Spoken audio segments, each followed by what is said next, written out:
Hello everyone and welcome to show number 2 of IDTV 2011. Numero dos, baby. I'm your host Stefannie Tjong. And I'm Rudy Solis. Rudy, I feel like we've been gone a long time, yeah?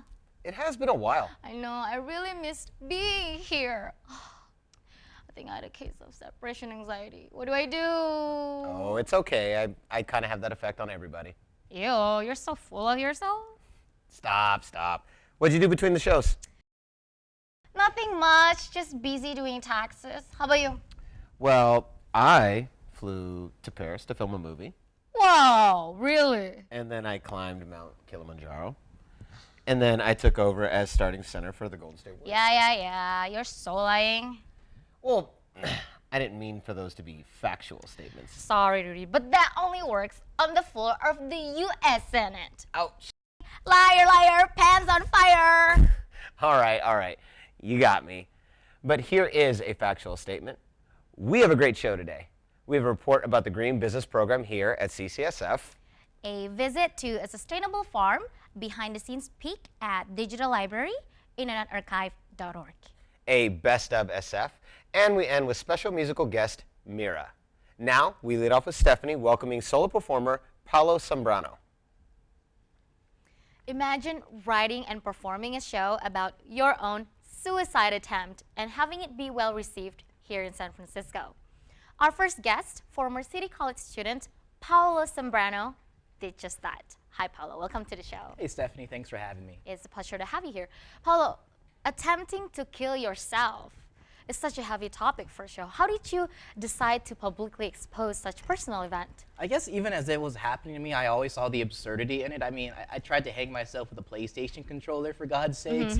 But I mean, like, I never really had a shame complex about it growing up. I'd always be telling people these stories, and they always kind of skewed towards funny for some reason. So when it came to write the show, it just kind of came natural. Like, yeah, I'm going to write about the times I tried to kill myself in high school.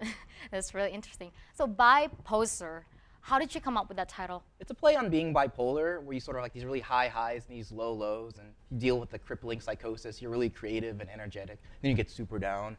So it's kind of grappling with me grappling with wanting to be like bipolar, but then sort of, am I just depressed, or do I just hear voices? So, you know, I'm a poser, so. Right, so you write the play, you perform it, and you actually finance it from your own pockets as well, yeah? Yeah, when I did the run in September, I financed half of it, and I was able to fundraise half of the budget on Kickstarter.com, so, you know, thank God for that. And I want to shout out to my director, W. Kamal Bell. He's doing big things. I really appreciate the support on his end, so. Wow, that's really amazing. So last week, I understand that IDTV caught up with you downtown, where you perform at a theater. Yeah, let's take a look at it.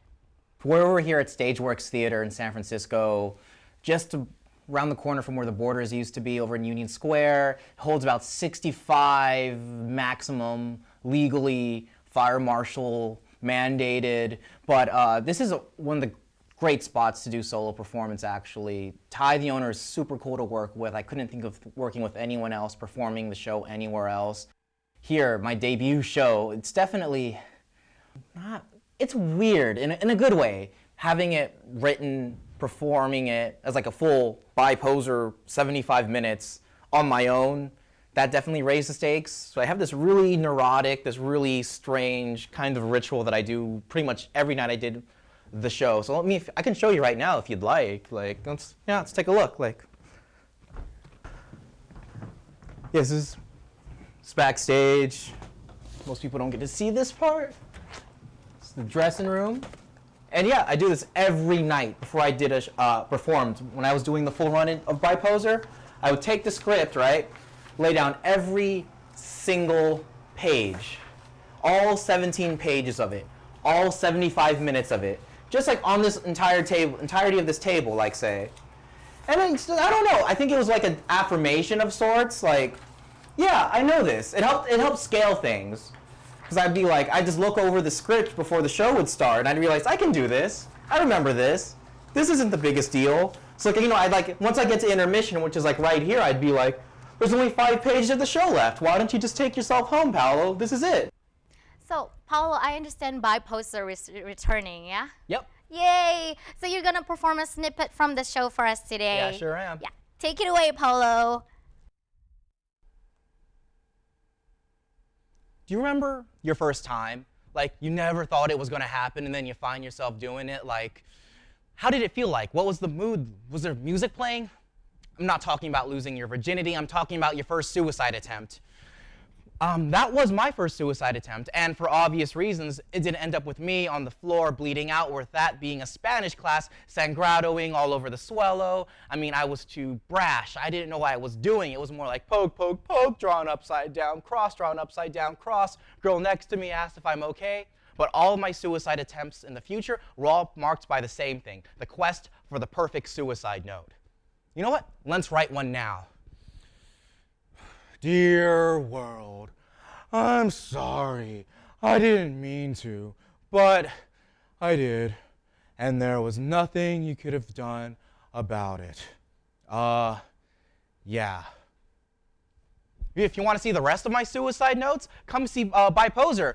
You know, kill yourself laughing before I actually kill myself.